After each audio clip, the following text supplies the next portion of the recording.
പ്രിയപ്പെട്ട ജോണേട്ടൻ, ബഹുമാന്യരായ ശ്രീ സദാനന്ദൻ ചേട്ടൻ, ഡോക്ടർ ശ്രീ കെ ജി താര, മറ്റ് ബഹുമാന്യ വ്യക്തിത്വങ്ങളിവിടെ സമരം ചെയ്യുന്ന പ്രിയപ്പെട്ട സഹോദരിമാർ, ഇന്ന് കേരളത്തിൻ്റെ രാഷ്ട്രീയ ചരിത്രത്തിലെ തന്നെ ഒരു വളരെ പ്രാധാന്യമർഹിക്കുന്നൊരു ദിവസമാണ്.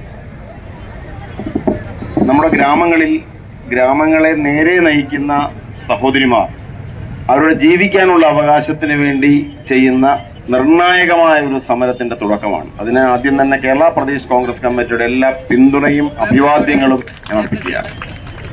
ഈ രാഷ്ട്രീയത്തിലൊരു പ്രയോഗമുണ്ട്, സമീപകാലത്ത് ഉപയോഗിച്ച് വരുന്നൊരു രാഷ്ട്രീയ പദമാണ് നെക്രോ പൊളിറ്റിക്സ് എന്ന് പറയും. മൃത്യു രാഷ്ട്രീയം എന്നാണ് അതിനെ വിശേഷിപ്പിക്കുന്നത്.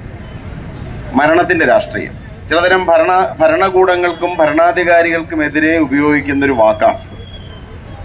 കേരളത്തിന്റെ ബഹുമാന്യനായ മുഖ്യമന്ത്രി, പ്രത്യേകിച്ച് ഒരു കമ്മ്യൂണിസ്റ്റ് പാർട്ടിയുടെ മുഖ്യമന്ത്രിയായിരിക്കുന്ന ശ്രീ പിണറായി വിജയൻ ഈ നെക്രോ പൊളിറ്റിക്സിന്റെ മൃത്യു രാഷ്ട്രീയത്തിന്റെ വക്താവായതിൽ ഞങ്ങൾക്ക് പോലും ഹൃദയം നിറഞ്ഞ സങ്കടമുണ്ട് എന്ന് പറയാൻ ഞാൻ ആഗ്രഹിക്കുകയാണ്. കാരണം ഇവിടെ ആശാവർക്കർമാരെന്ന കേരളത്തിന്റെ ഗ്രാമങ്ങളുടെ നട്ടെല്ലായ സഹോദരിമാർ സമരം ചെയ്യുന്നു.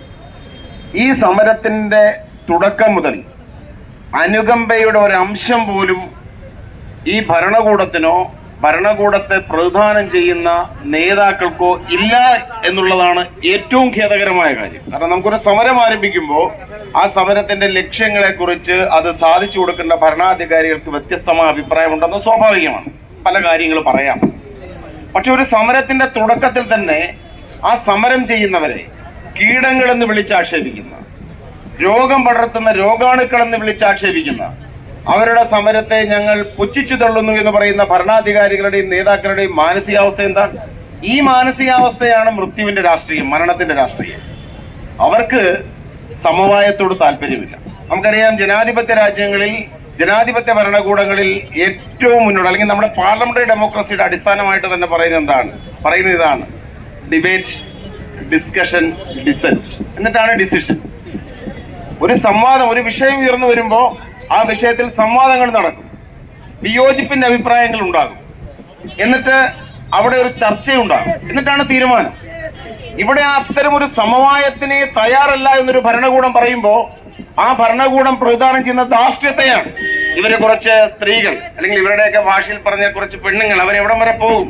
കുറച്ച് വെയിൽ വരുമ്പോ, കുറച്ച് മഴ വരുമ്പോ അവരിട്ടേച്ചു പോകും എന്നാണ് ഇവര് കരുതുന്നത്. തെറ്റിപ്പോയി എന്ന് വീണ്ടും വീണ്ടും ആവർത്തിക്കുവാൻ ഇവിടെ നമുക്ക് ഓരോരുത്തർക്കും പറയേണ്ടി വരും. ഇവിടെ ഞാൻ കക്ഷി രാഷ്ട്രീയത്തിന്റെ പേരിലല്ല സംസാരിക്കുന്നത്. ഇവിടെ സംസാരിക്കുന്നത് ജീവിക്കാനുള്ള അവകാശത്തിന് വേണ്ടി, ഇന്ത്യൻ ഭരണഘടന ഉറപ്പ് വരുന്ന ആർട്ടിക്കിൾ 21, ജീവിക്കാനുള്ള അവകാശത്തിന് വേണ്ടി നടക്കുന്ന സമരമാണ്.